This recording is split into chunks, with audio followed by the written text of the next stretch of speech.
Welcome to Workhorse Wrestling Network. This is all for NAWT, not weekly NXT wrap up.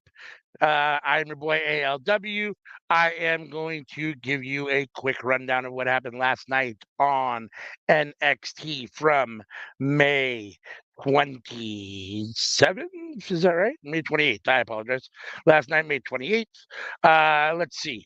The show kicked off with Ava talking to Ava is in the ring, um, and she announces Sexy Red. She introduces Sexy Red. Sexy Red comes out to the ring.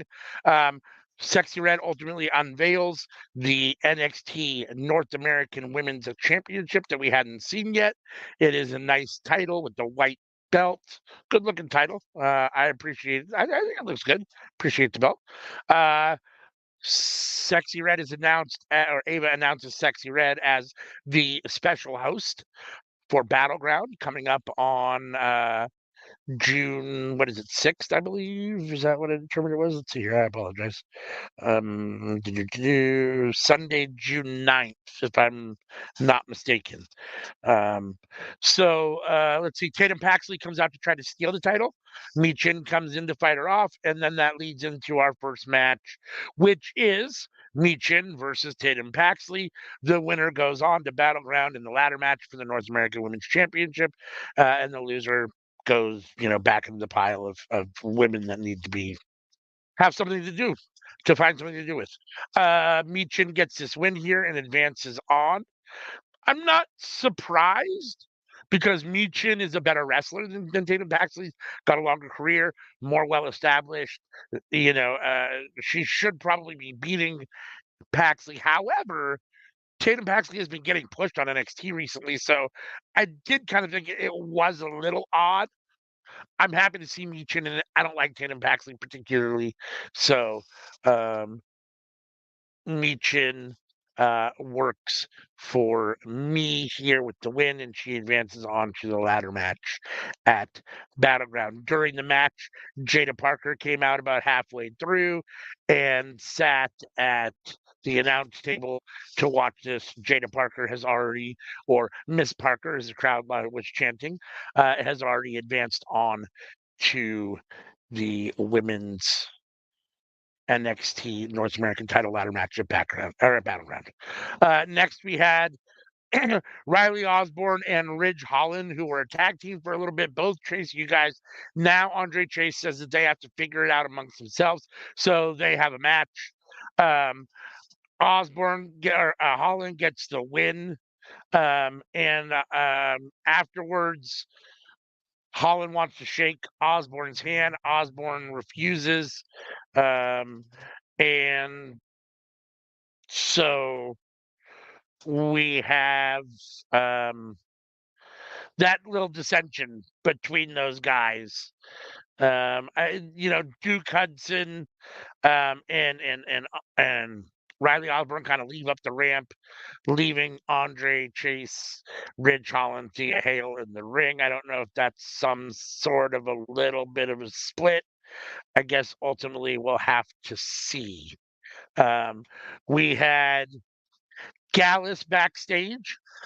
Metaphor minus Noam Dar shows up and accuses Gallus of attacking Noam Dar. They deny it and walk away.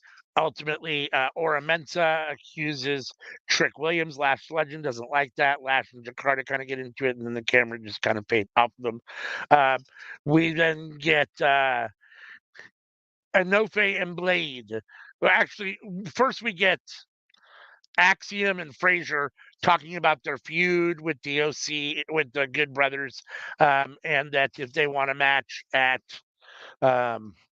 Battleground, they've got it.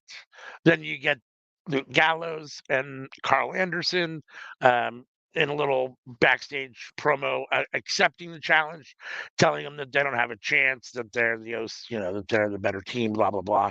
In a solid promo. These guys can talk. Both guys are pretty good.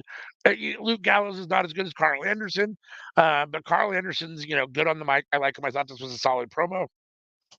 And then we had Carl Anderson and Luke Gallows come out and get the win against Idris Enofe and Malik Blade, who were out here with Brindley Reese. About three-quarters of the way through the, I don't know, 8-minute match, 7-minute match, Brindley Reese kind of got involved, and Enofe went over to the ring to check on her and ended up kind of costing them the match. And they OC won with the Magic Killer. So they are going to be facing Axiom and Frazier at Battleground on Sunday, a week from Sunday. Then we had a recap of the fallout between Lola Vice and Shayna Baszler last week, and we had Shayna Baszler ultimately challenging Lola Vice to an NXT Underground match. So we will get Lola Vice and Shayna Baszler in an NXT Underground match at NXT Battleground. We had Ariana Grace come in and talk to Lola Vice while she's working out in a live segment, and say, blah, blah, blah about, how she's um, basically just kind of talking to Lola Vice about what's going on with Shayna Baszler and about how Shayna Baszler's a trained UFC fighter. And Lola Vice says, I am too. And if you want to see, I'll prove it to you.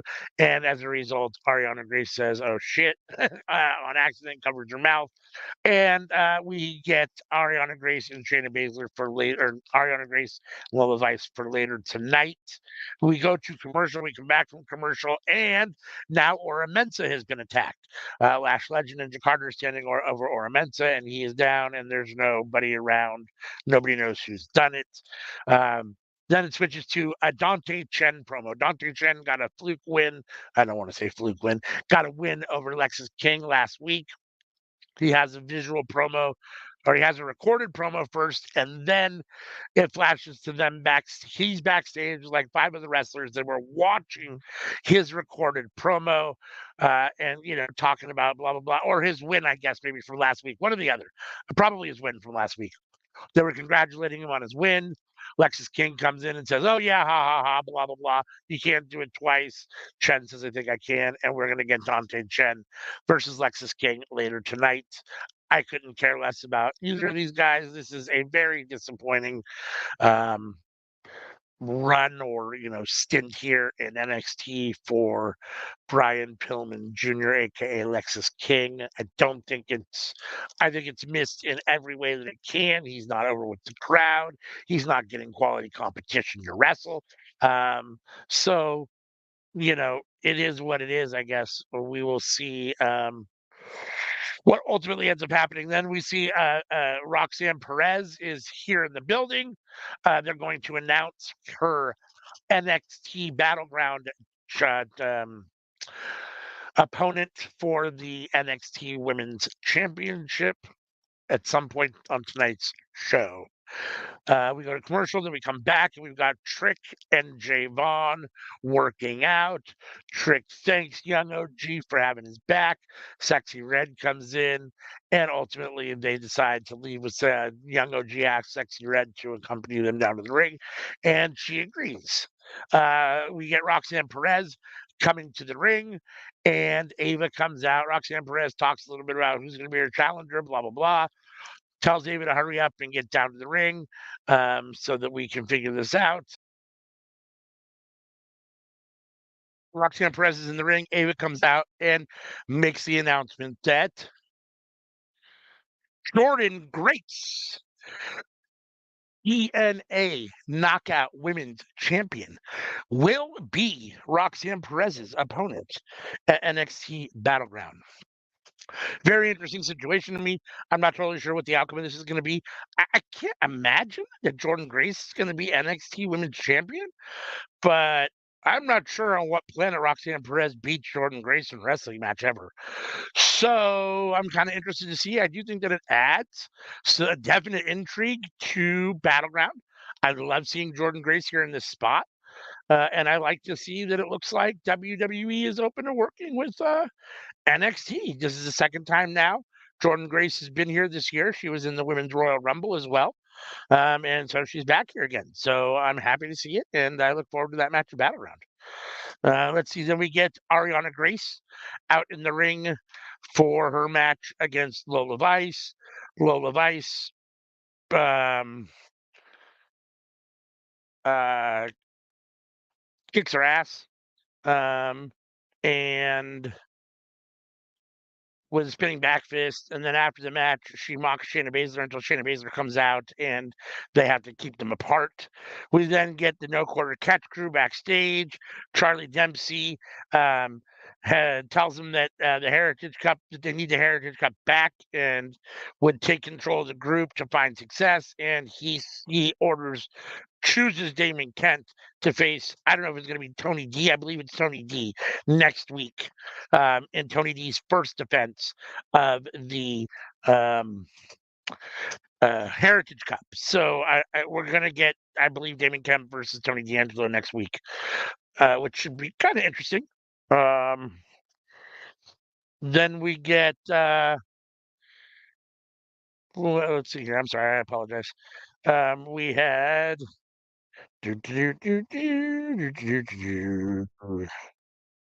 Dante Chen and Alexis King in their match. Um, and Dante Chen gets a win again over Lexus King. I'm not sure what we're doing here with Lexus King. I guess we're trying to have him lose so that he spirals all the way down. I'm not totally sure. This was a terrible match, in my opinion. I thought this was definitely the downfall of this week's show as far as matches go. I don't know. I don't like Dante Chen, and I don't really. I mean, okay, let me rephrase that. I don't feel any way on Dante Chen yet. He doesn't move the needle for me. He hasn't shown me anything yet.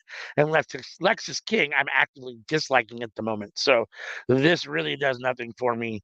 Um, in a small vignette, Josh Briggs promised to find himself Sean Spears, or no, to find himself Sean Spears was watching closely and that he would help lead the youth to their answer. So we'll see what happens there. That should be interesting. We had the D'Angelo family backstage with the Heritage Cup. Oh, no, I apologize.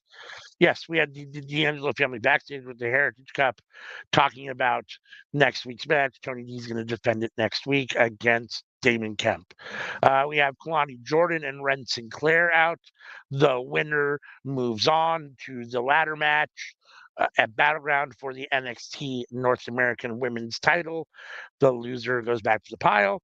Kalani Jordan got the win here in a solid match. Fallon Henley was out at ringside on commentary. I thought this was okay. Um, Kalani Jordan advances on, so they now have all the women for that match. We have Sol Ruka, Lash Legend, Fallon Henley, Jada Parker, Michin, and Kalani Jordan. Those are the competitors in the North American Women's Ladder match next on Battleground on June 9th. The winner will be the first ever North American Women's or NXT North American Women's Champion. Stevie Turner is mad. She wants she's mad that Jordan Grace basically got an opportunity over her. And so Jordan comes in and says, I'm happy, you can, if you want an opportunity, you can have an opportunity at me.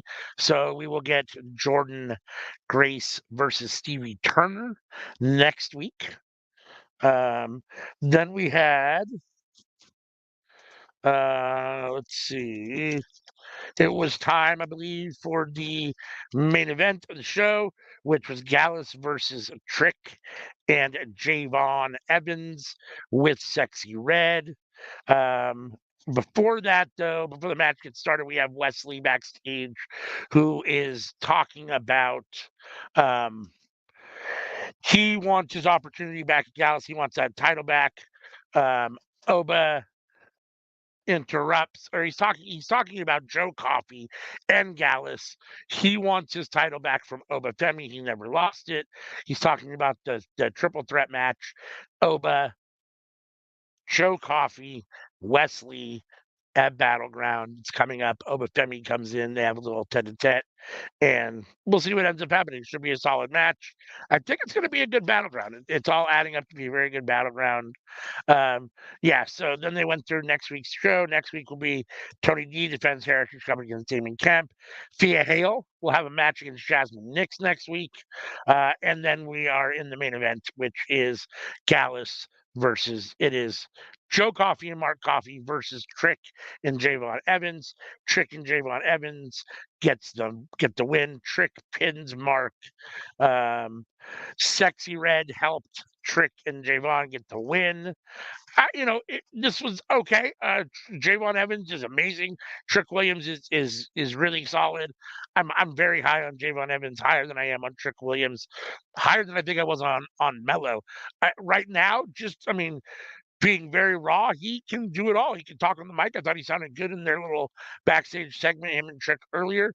I like the young OG idea or gimmick, the nickname, kind of that, shtick a little bit.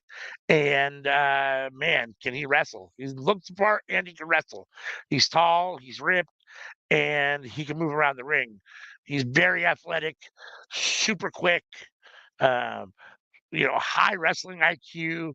The dude's got it all so far, as best I can tell. So I think his future is bright. I'm very excited for him, and I think he works well being put side by side with the NXT champion at the moment. So, and it doesn't hurt to have Sexy Red. Okay, if you're going to have Sexy Red on your show, it doesn't hurt to have them come out with these guys and give them a little push. I don't think she should be in WWE, especially when you have a PG basically platform, and NXT is even supposed to be more like that.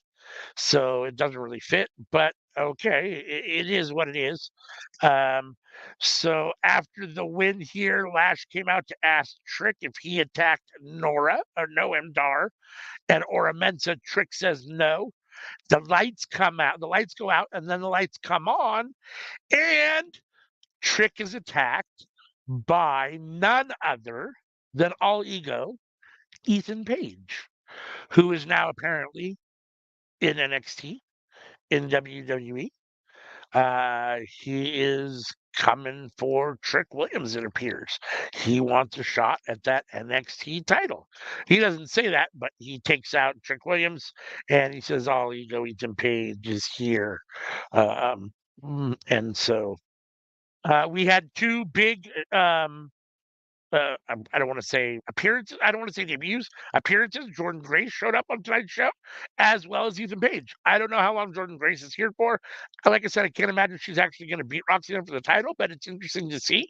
And All Ego Ethan Page. Wow, what an addition to NXT. I'm excited for that. Him versus Trick would be great. Him versus Tony D would be good. He will add star power and eyes to NXT. He's the kind of guy that you tune in to watch. He can talk. He can wrestle. Dude is the truth. So I'm happy to see him on NXT. This was a solid episode. I thought this was, front of the back of the front of the pack. Well, you got 10 horses running. Let's say 3 are out in the lead. This is the third horse probably in the lead. It's not the head of the pack, but it's definitely, above the middle. I thought this was a solid episode.